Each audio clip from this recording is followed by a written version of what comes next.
بسم الله الرحمن الرحیم وبه نستعین. د قدر وړ خورو او افغانانو په سلامونه مرکلی کوم. الله رب العزت دې کړي تاسو ټول روغ جوړ اوسئ. د خپلو قدرمنو کورنیو دوستانو سره د روژې مبارکه میاشت په تاسو ټولو په خیر تېرېږي. عزیزانو، لکه څنګه چې تاسو ته بهتره معلومه ده، تېره دوشنبه موږ یو کلنۍ غونډه لرله په پارلمان کې. موږ بیا هم کوښښ مې وکړ لکه څنګه چې تاسو ته بریښي چې تعداد د افغان اډمیشن پروګرام 400 پوره شوی دی. تقریبا په څو اونیو کې به 100 تنه نورو ته هم ورکول کېږي. نو د 900 نورو نفرو برخلیک نامعلوم دی. نو په همدې اساس ما د خپل ټیم زیاد صاحب، چکري صاحب، کړکېل صاحب، بعض نور دوستانو سره مشورې اترې وکړلې. یو پروپوزل مو جوړ کړ او د پارلمان د سناتورانو د کمیټې او د وکیلانو د کمیټې سره مو شریک کړ تر څو دغه شمېره زیاته کړي. نو موږ لا نه پوهېږو چې د 900 نورو اشخاصو افرادو برخلیک به څه کېږي. تر دې دمه 900 نفر پاتې کېږي. خو دا چې ورکوي یا که نه ورکوي زموږ او ستاسو یا په ضمن کې زما خپله روژه په خوله منډې تړلې چې وهم دغه شمېره که 1400 ټولو ته یې ورکړي نو زه به ډېر زیات خوشحاله شم. او افغانان حق هم دی. دا مو په پارلمان کې کله چې د خبرو کولو وخت فرصت راکړل شو یادواري مې وکړله.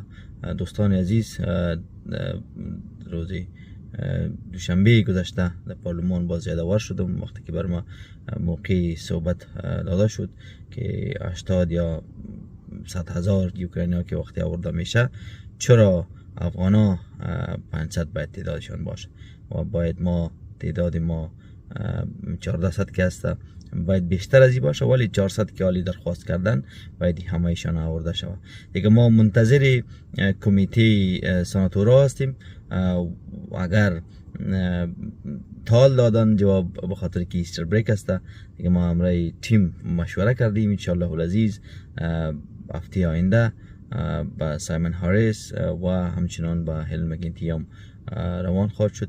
بازم اگر شما به خاطر افغان اډمیشن پروگرام پرسش یا پیشنهاد یا انتقاد چیزی دارین، ایمیل ادرس ما که است afghanconsular@gmail.com به ایمیل روان کنین و یا همچنان میجا در تیک تاک، یوتیوب و فیسبوک و همه جایی که شما اکسس و چیز دارین، امکانات شامل شما هسته، شما میتونید که بر ما هم پیشنهادات و انتقادات روان کنین و یا همچنان کویری تانه که هسته کوشش کنین که اگر فامیل هستین یا دوستا هستین تنها رابطه نکنین. اگر میتونین و امکان از هسته به شکل گروپی همو ریفرنس نمبرهایتان روان کنین که کار شده نشده، ای میتینگ آمده نه آمده. عزیزانو، دا چې روژه ده او موږ تاسو ټول ته بهتر معلومه ده، زما دغه د ټیم یا د خپل شخصا د منډې تړلې چې دي دا رضاکار دي. د درې ځای وظایف لرم. بار دا خبره په دې خاطر کومه چې کومه فرضي خبره نه ده چې زه باید روژه په خوله 8 بجې پارلمان کې ناست اوسېږم یا خوند راکوي. دا مسؤلیت مو چې راکړی دی، اوس دغه مسؤلیت په ښه شکل سرته رسولو لپاره دا کارونه کوم. نو رضاکاره دي هر څه.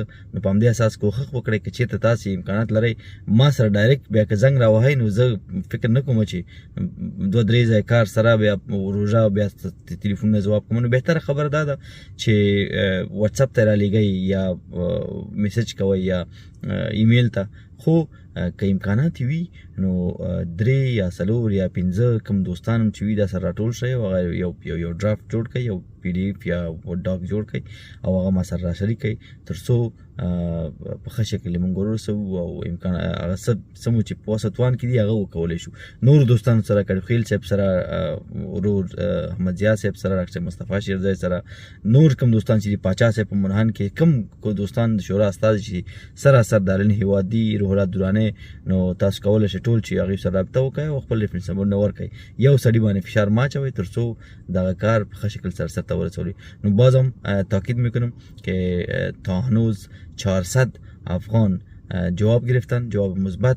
100 دیگه مثل که افغان میشن پروگرام وعده کرده بودن که 500 جوابات مثبت روان میکنه، 100 دیگه به چندین هفته روان میکنن. ما هم رئیسشون صحبت کردم، ناگفته نمانه که ما انشالله العزیز 2 هفته بعد یا 1.5 هفته بعد پیش از عید اگر امکانات ازی بوده باشه که ما وقت مناسبت تعیین کنیم و وقت داشته باشه، امرای رئیس باز هم ملاقات میکنیم. و همین اساسی پیام بر شما ماندم،